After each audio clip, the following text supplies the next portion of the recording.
வணக்கம். பாரதி என்று சொன்னாலே நம்முடைய நரம்புகளில் நம்பிக்கையும் வீரமும் மின்னலாய்ப்பாயும். கவிஞர்கள் காலம் கடந்து வாழ்பவர்கள் என்பது உண்மை. பாரதி போன்ற கவிஞனின் கருத்துக்கள் நம்முடைய மனதில் உலவ வேண்டியுள்ளது. பாரதி ஒரு மகா கவிஞன்.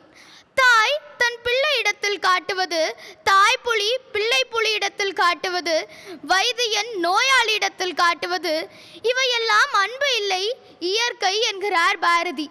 பாரதி அன்பு கருணை என்றால் என்னவென்று இப்படி சொல்கிறான் பாருங்கள்.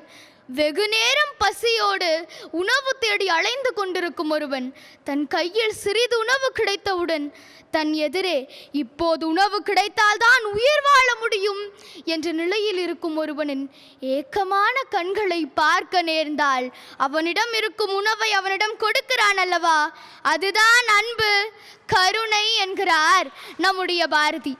அன்பும் கருணையும் மட்டுமே இந்த நூற்றாண்டின் அத்தியாவசிய தேவையாக இருக்கிறது.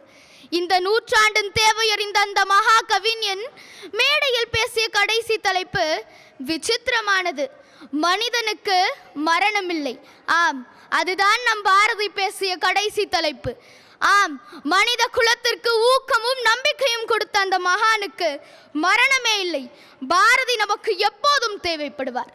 இந்த நல்லதொரு வாய்ப்பை எனக்கு அளித்த ரம்யம் கற்றல் கலைக்கழகத்துக்கும் ஜெம் தொலைக்காட்சிக்கும் நன்றி கூறி விடைபெறுகிறேன். நன்றி, வணக்கம். வந்தே மாதரம். ஜெய்ஹிந்த்.